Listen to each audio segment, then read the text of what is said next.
UPSC यानी एक ऐसा सपना जिसे हर साल लाखों बच्चे देखते हैं। लाखों एस्पिरेंट्स अपना सालों साल इस एग्ज़ाम को देते हैं और खूब मेहनत करते हैं। पर क्या आपको पता है कि इस एग्ज़ाम की शुरुआत कहाँ से हुई और कैसे हुई? तो चलिए आज जानते हैं कि इस एग्ज़ाम की शुरुआत आखिर कैसे हुई। मात्र 4 मिनटों में आपका ये डाउट आज मैं क्लियर करने वाला हूँ। बस आप वीडियो में बने रहो, काफ़ी आसानी से समझने वाले हैं यूपीएससी की पूरी हिस्ट्री। बहुत लोगों को ऐसा लगता है कि सिविल सर्विसेज को ब्रिटिशर्स ने इंट्रोड्यूस किया। शायद आपको भी लगता होगा, पर ऐसा नहीं है। ब्रिटिशर्स ने इसे एक काफ़ी अच्छा सिस्टमेटिक वे से चलाया था। और अगर हम बात करते हैं मौर्यन एम्पायर की, जो कि 322-185 बीसी में था, इसमें एक सेंट्रलाइज सिस्टम के बारे में बताया गया था। जी हाँ, जिसे हम कौटिल्य अर्थशास्त्र भी कहते हैं, जो कि मेनली एक टैक्स एडमिनिस्ट्रेशन का काम करता था और उस समय के सारे सिस्टम्स को इसकी देखभाल करने की जिम्मेवारी होती थी। अब इसमें जितने भी लोग जैसे ऑफिसर्स होते थे, उनकी रिक्रूटमेंट कैसे होगी, सिलेक्शन कैसे होगा, इन सारे चीज़ों के बारे में मौर्यन एम्पायर में ऑलरेडी बताया गया था। इसके बाद अगर आप गुप्ता पीरियड की बात करेंगे तो इसमें भी ऐसे ही सेंट्रलाइज सिस्टम के बारे में बताया गया है। इसके बाद जब मुगल्स आए तो उनके पास भी एक ऐसा ही सेंट्रलाइज सिस्टम मौजूद था, जिसका नाम उन्होंने रखा था मनसबदारी सिस्टम।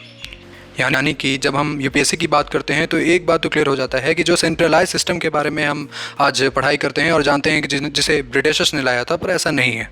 मौर्यन एम्पायर और गुप्ता पीरियड में हमने जब पढ़ाई किया तो हमें ये पता चलता है कि ऑलरेडी हमारे पास एक सेंट्रलाइज सिस्टम था, जिसे कहीं ना कहीं ब्रिटिशर्स ने फॉलो किया था।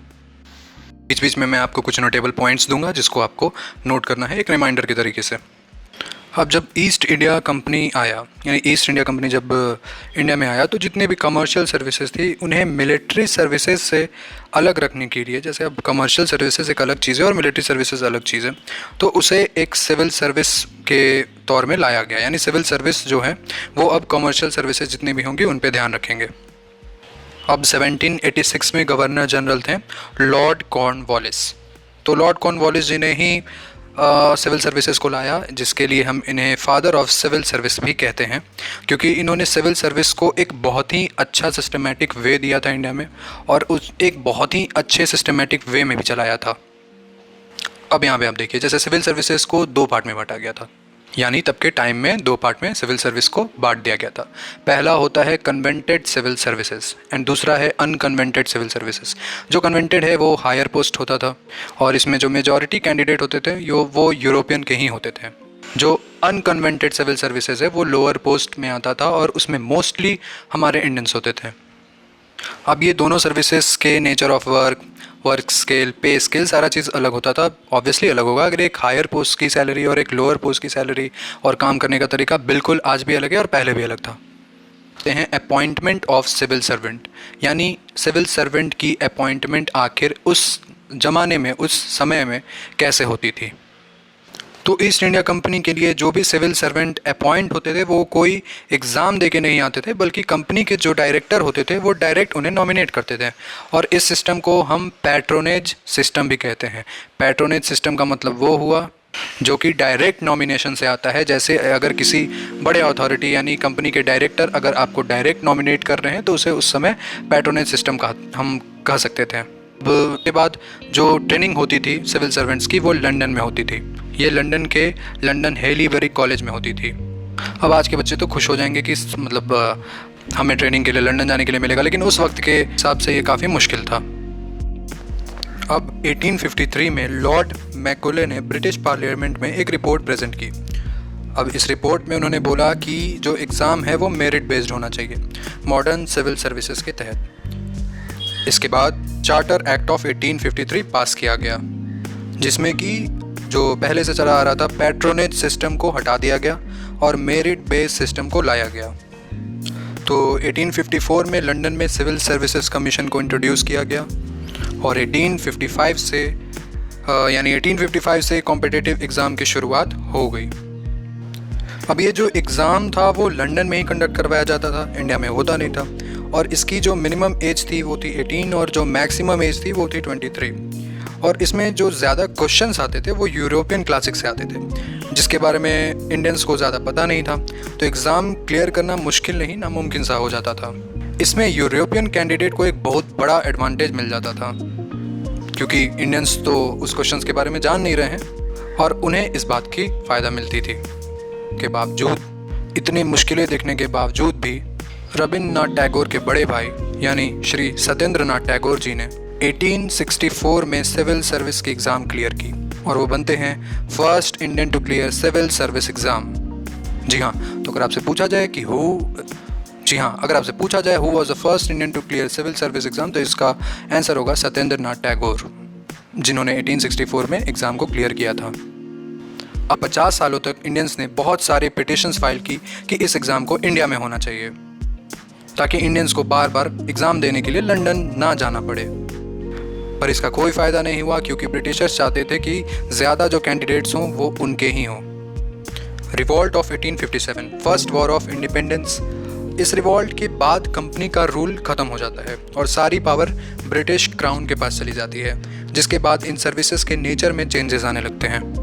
यानी अब ब्रिटिशर्स को ये समझ आने लगा था कि अब इंडियंस भी ज़्यादा देर तक सुनने वाले नहीं हैं। 1885 में इंडियन नेशनल कांग्रेस इस्टेब्लिश हुआ और उन्होंने सिविल सर्विसेज में चेंजेस की मांग की, जैसे कि एज लिमिट बढ़ाने के लिए, इंडिया में एग्ज़ाम कंडक्ट करवाने के लिए।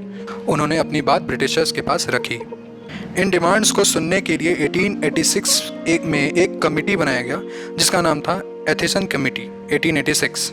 सर चार्ल्स एथिसन इस कमेटी को देखते थे और उनकी इस कमेटी ने डिसाइड किया कि इस पब्लिक सर्विस में और भी इंडियंस को मौका मिलना चाहिए। 1887 में कॉन्वेंटेड और अनकॉन्वेंटेड, यानी कॉन्वेंटेड में जो हायर क्लास के होते थे और अनकॉन्वेंटेड में जो इंडियंस होते थे लोअर क्लास वाले, अब इस सिस्टम को हटा दिया गया और सिविल सर्विसेज को 3 कैटेगरी में डिवाइड कर दिया गया। पहला था इम्पेरियल, दूसरा था प्रोविंशियल और तीसरा था सबऑर्डिनेट। इम्पेरियल में जो मैक्सिमम कैंडिडेट्स होते थे वो थे ब्रिटिश के, यानी उसमें ज़्यादा ब्रिटिशर्स ही थे। एथिसन कमेटी का सारा असर उस समय उतना देखने को नहीं मिला, but government of India act 1919 में formation of public service commission हुआ, जो अब इंडिया में एग्ज़ाम कंडक्ट करवाएगा। यानी गवर्नमेंट ऑफ इंडिया एक्ट 1919 आने के बाद पब्लिक सर्विस कमीशन बनता है और एक चीज़ क्लियर होता है कि जो भी एग्ज़ाम होगा वो इंडिया में होगा। इस एक्ट के आने के बाद इम्पीरियल को भी गवर्नमेंट ऑफ इंडिया एक्ट 1990 के तहत 2 कैटेगरी में बांटा गया। पहला था ऑल इंडिया सर्विस और दूसरा था सेंट्रल सर्विस। अब 1912 की इस लिंकटन कमीशन ने सजेस्ट किया कि जो भी हायर पोस्ट हैं उसका 25% जो पोस्ट होगा वो इंडियंस के लिए रिजर्व होना चाहिए।